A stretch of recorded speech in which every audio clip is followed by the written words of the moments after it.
And we're joined now by Canada's ambassador to the United States, Kirsten Hillman. Welcome back, Ambassador. Thank you for having me.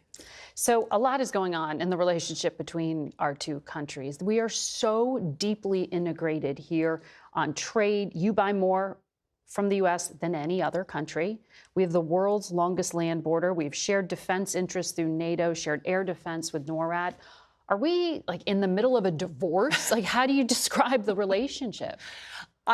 We're not in the middle of a divorce, but we are in the middle of a change. There's no question about it. I think that we are finding ourselves, quite frankly, in a situation where some of the foundations that have governed our relationship for a long time, that integrated supply chains are good, that working together on strategic issues are important, that looking out for each other in important ways is a number one priority. I think in some quarters, Canadians feel that those foundations are being tested.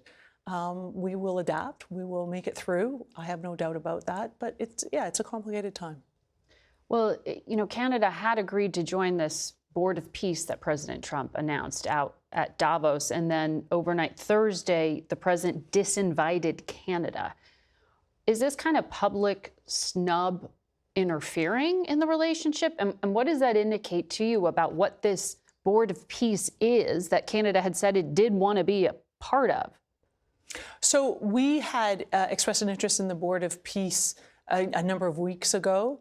And essentially, a Board of Peace that is seeking to find peace, in particular in Gaza, and stability is something that Canada was very much supportive of. The parameters of that Board of Peace had just really started to come out, and our government was considering it, but hadn't really made a decision. But I think that honestly, I think that the most important thing to say here from the perspective of Canada is that we have always and will always be promoting peace and stability and human rights around the world. We'll do it with our allies in various fora, at NATO, at the UN, bilaterally with like-minded countries. So we're not going to change that, and we will give it our all in any fora that is available to us. It's kind of now described as an alternative to the United Nations.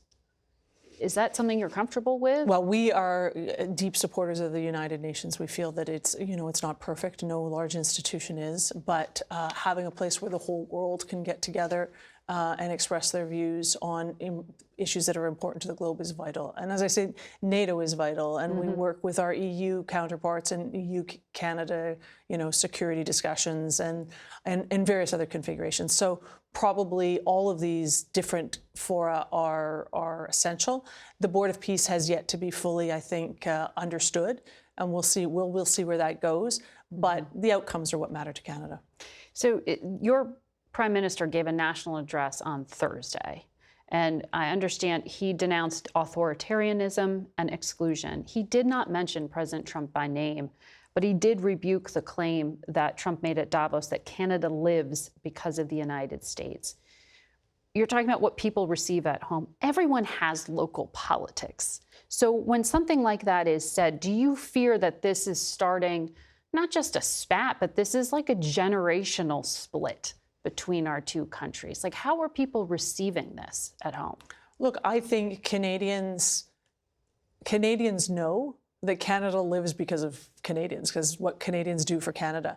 And right now, that's where we're trying to focus our attention by doing what, focusing our attention on what we can control as a nation for ourselves and our own economy and our own security and our own relationships around the world.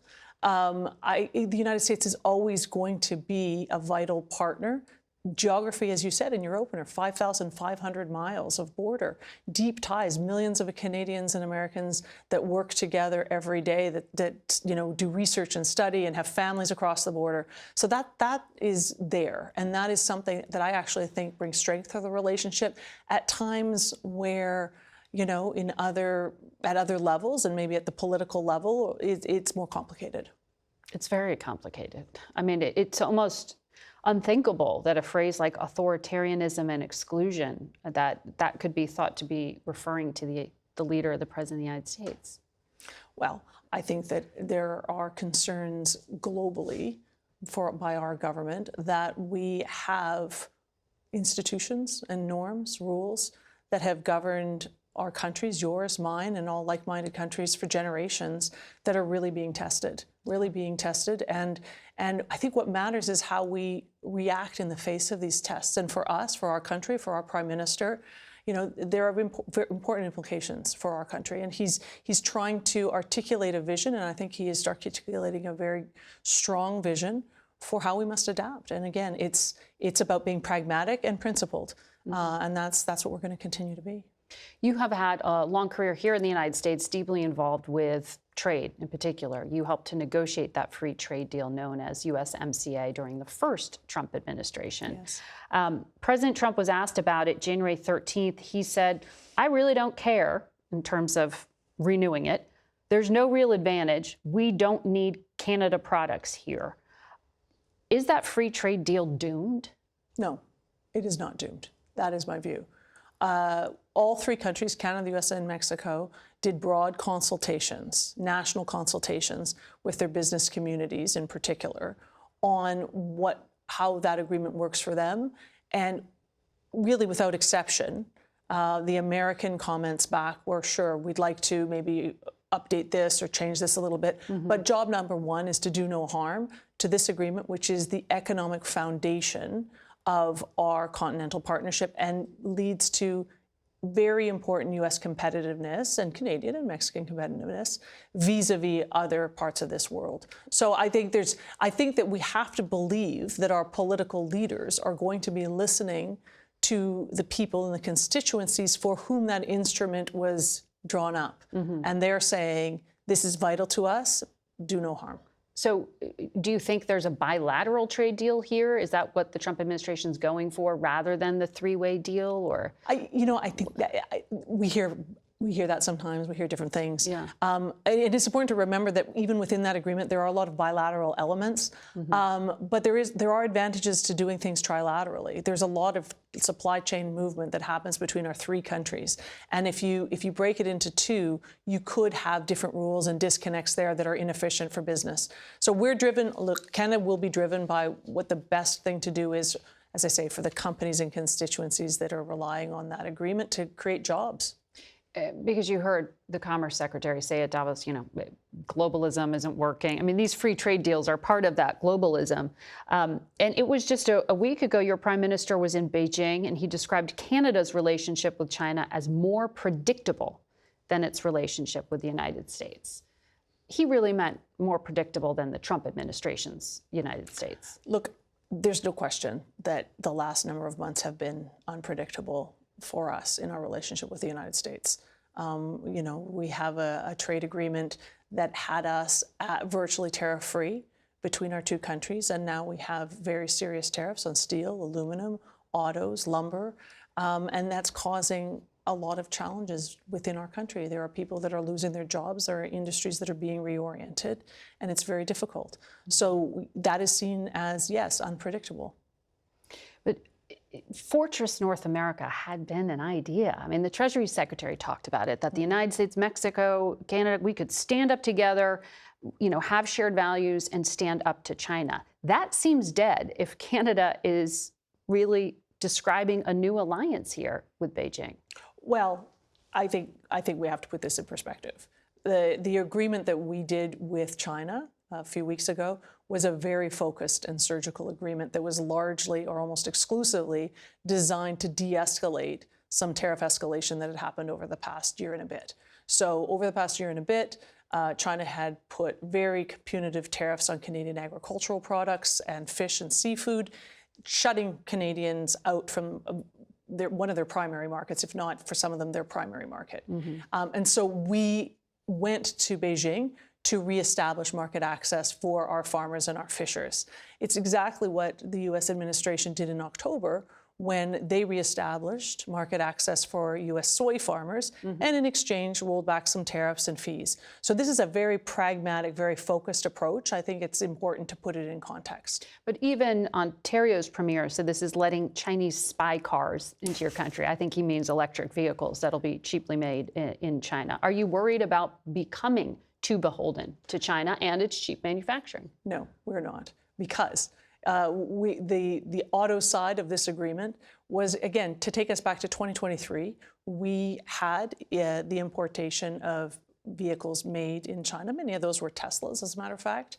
And we've gone back and stuck to the level of 2023 for those imports. So this isn't a revolutionary new thing. This is really just trying to roll back or de-escalate what had been escalated over the past year and a bit. Well, the Treasury Secretary is saying that Albertans are going to have a referendum on seceding from Canada. He seems to be urging that. What do you make of this? Well, in comments like that? I think it's important to let Albertans and Canadians manage their own very delicate domestic, politics themselves. I think that that's probably wise counsel. Having grown up in Alberta, it's a province that has lots of strong views about the way in which it interacts with the rest of the country, as do other parts of our nation. And those are important debates to be had, but they're debates for our country to have within its own citizenry. It seems to be stirring the pot there a bit, but I want to ask you what your Prime Minister said at Davos. He got a standing ovation for this speech. He described a ruptured global order, the end of a nice story, and the beginning of a new brutal reality, which he described as a predatory one. Take a listen. Stop invoking rules-based international order as though it still functions as advertised. Call it what it is. A system of intensifying great power rivalry where the most powerful pursue their interests using economic integration as coercion. He said, if you're not at the table, then you're on the menu. What does this new world order look like? Well, that's a good question. I mean, I think he laid out in his discussion, his speech, his view of what is happening in our world. And it's a world in which rules that governed every player in the globe, every country, were maybe not perfectly abided by, as he said, maybe not always exactly exercised as one would hope, but still were sufficient to form the basis of the prosperity, the stability, the predictability that we all used to maximize peace and stability and maximize economic reality. So we're moving away, or economic benefits, and we're moving away from that. And we have to, countries like ours have to figure out what that means for us. I think that what it does mean for us is that we can't walk away from our principles. We can't walk away from our belief in rules that are to be abided by everyone if they commit to them. But at the same time, we have to be pragmatic, and we have to look inward to control what we can within our own economies, to be as resilient as we possibly can within our own economies. And part of that means engaging pragmatically with a broad array of countries around the world in trade agreements, in investment relationships, and in partnerships. Sounds like Canada's picking off our friends. I think Canada is trying to make sure that it is the most resilient it can be for our own benefit. I'm being told that President Trump posted on social media just a few moments ago that Canada is against the Golden Dome over Greenland and has voted against it to choose to be closer to China. That's how it was described to me. Yet, President Trump had previously talked about Canada participating in this Golden Dome project, which isn't yet built, but it's supposed to be layered missile defense, as I understand it. Do you know what he's talking about, that Canada has rejected being involved? I'm afraid I don't. But what I can say about the Golden Dome is this: Canada is investing over $80 billion over the next 5 years in our defense systems. And a big part of that is Arctic defense. And a big part of our Arctic defense investments are something called over-the-horizon radar, which is a system that allows us to see the threats that are coming into the Arctic before they arrive. So that is part, and when we have talked to the President about protecting our hemisphere, we have talked about ways in which our different capabilities can work together so that we have eyes on the region and we cooperate in a way that protects both of our countries. So the President has described that as Canada wanting to plug in to the system. As you understand it, that's the better description, your own system that would coordinate? Much as we do Okay. across all sorts of defense systems where we're interoperable, we work together, we make our investments that make sense for Canada in defending our territory and defending our sovereignty, but we work with the Americans and other allies to maximize the benefits of those. So in short, you do think there needs to be more focus on Arctic defense, but you're on board to help do that. We're deeply committed to Arctic defense, absolutely. I need to ask you about NATO because you're also a partner at NATO. Yes. The only time that NATO's Article 5 was ever invoked, and you know this, was after the 9/11 attacks on this country. That collective defense clause, an attack on one is an attack on all, meant that Europe and Canada, they sent troops right alongside American troops on the battlefield in Afghanistan. Here's what President Trump said. We've never needed them. We have never really asked anything of them. You know, they'll say they sent some troops to Afghanistan or this or that. And they did. They stayed a little off the front lines. He was speaking about all NATO troops, but we did check, and about 40,000 Canadians deployed to Afghanistan between 2001 and 2014. 158 were killed, 635 wounded in action. What does a remark like that do to people at home? You know, I think what's most important is that we know what our Canadians have done. And I know that your American armed forces are deeply respectful and deeply appreciative of having stood side by side with Canadians in those very, very treacherous and difficult fights. We know that to be true. They know that to be true. And that's what matters. Ambassador, thank you for your time as it wraps up here in Washington. Thank you for having me. Great to have you. We'll be back in a moment.